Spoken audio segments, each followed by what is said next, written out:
bless my circuits, I'm so pleased to see you. How pleasant of you to join us. So let's keep Star Wars going with Episode 2, Attack of the Clones.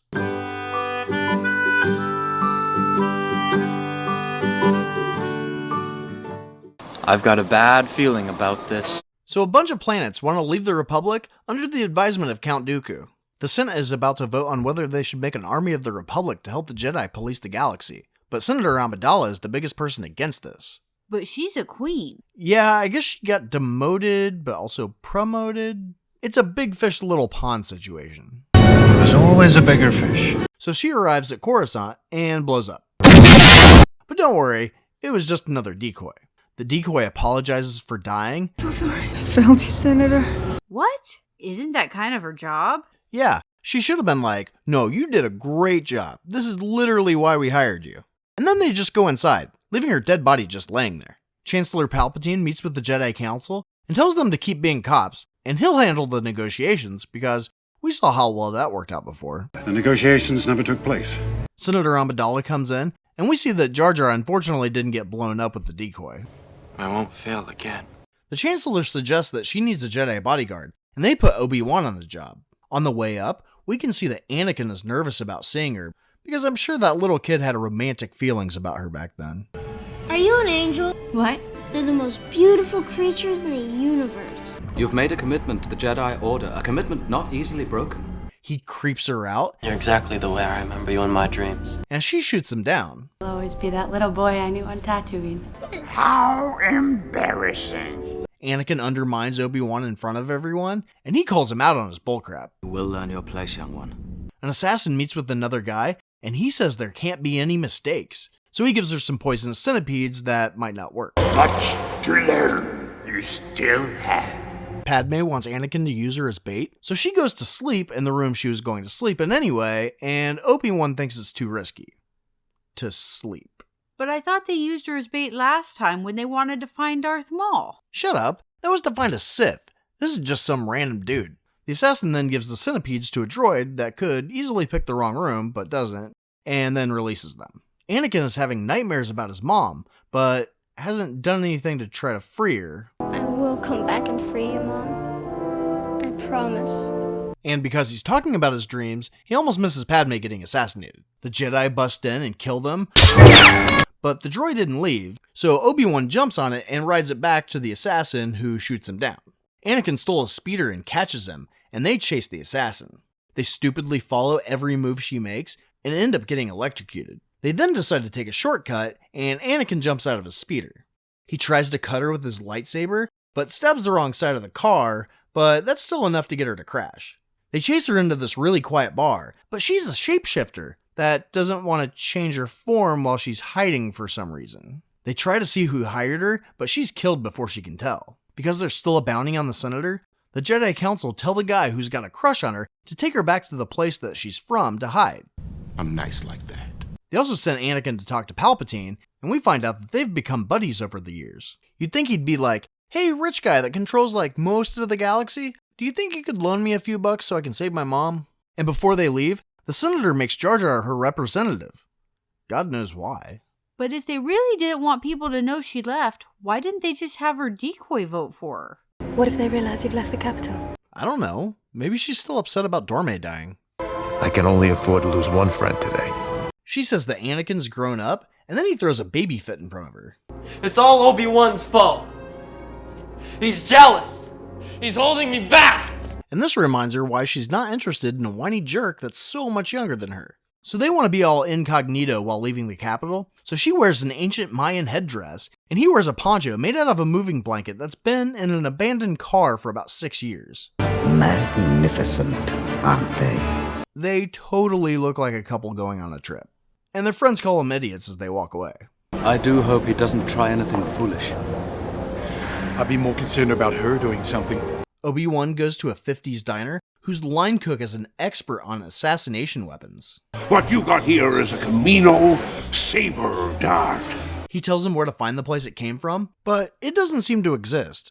So he goes to Yoda, who's teaching some younglings, and neither one of them sees a problem with these 6-year-olds playing with lightsabers standing so close together while blindfolded. He tells them that he thinks something is there, but there's nothing there, so there has to be something there. So he goes there.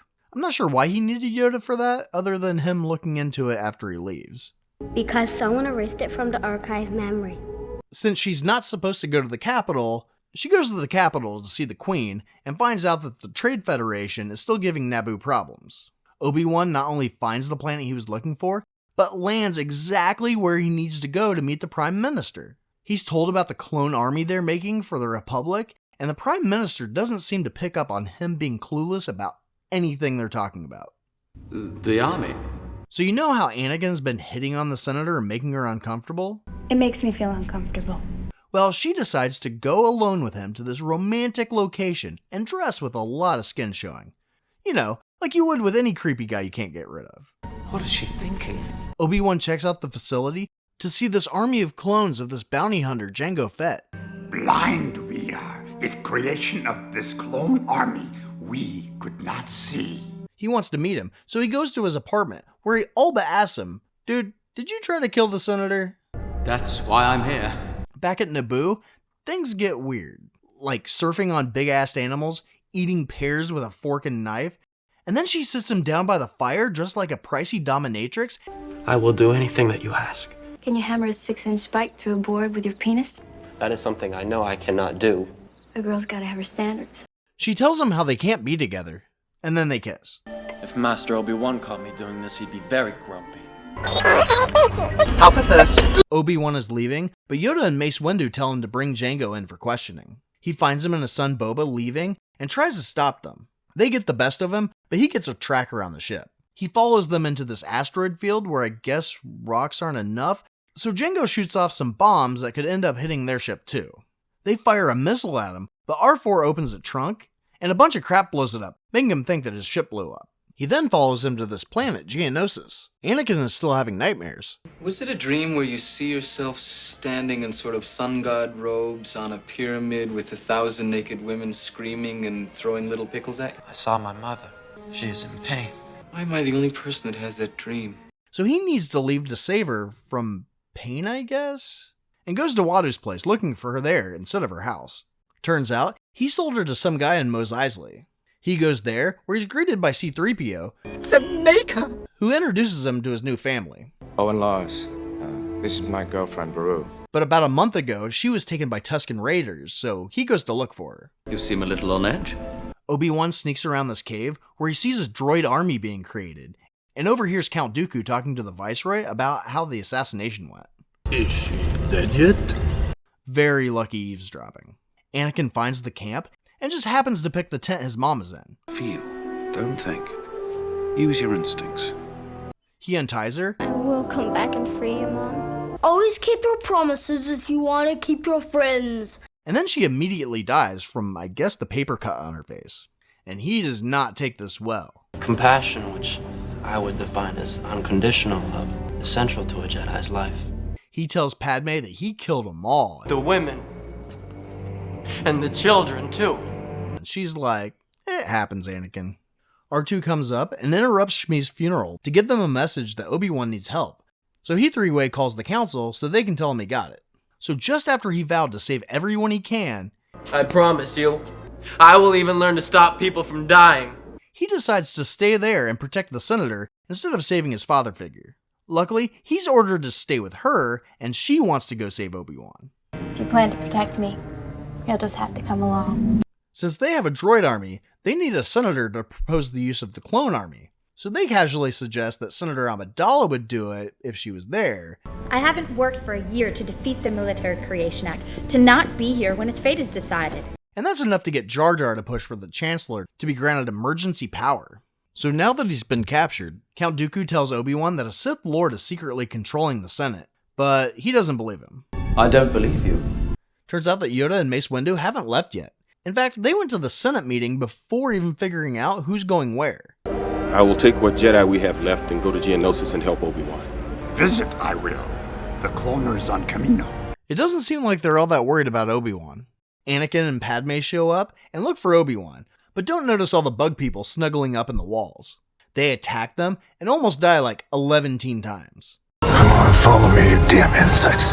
Jango Fett takes them prisoner And will We have a couple of surprises for him. Since they're about to be executed, Padme decides it's okay to tell Anakin that he doesn't really creep her out and that she loves him. You know I don't like it when you do that. And they decide to have them publicly killed in a coliseum instead of just shooting them.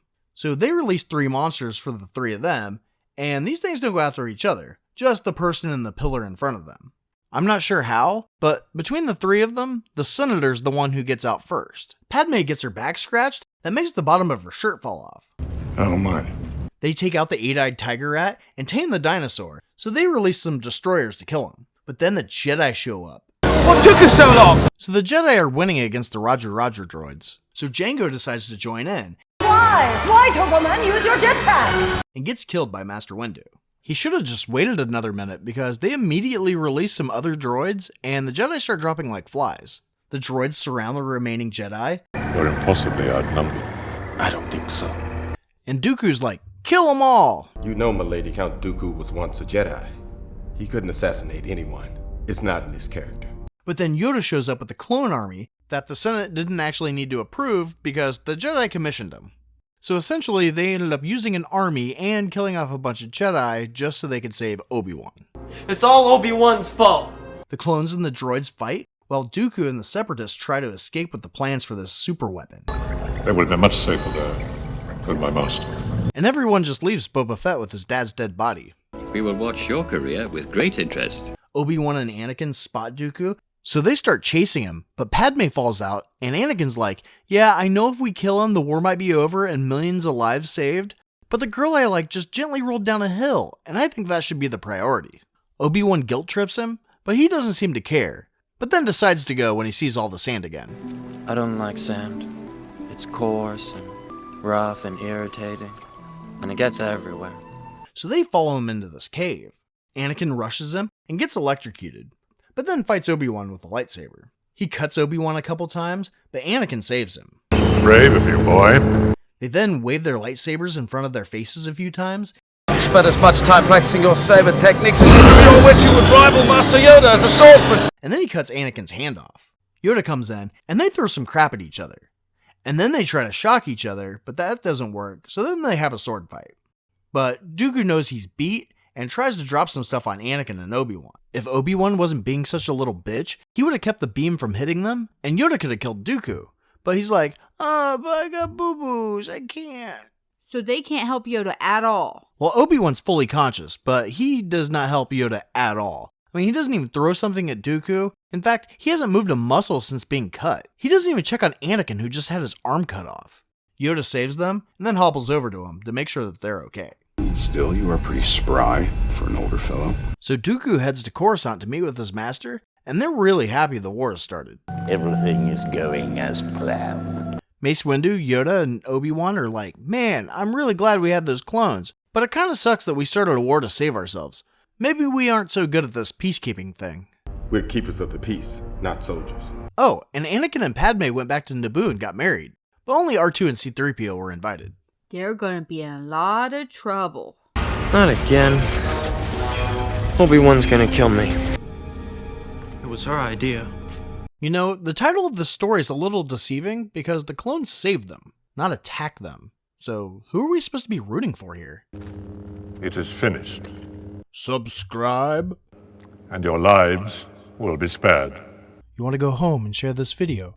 I want to go home and share this video.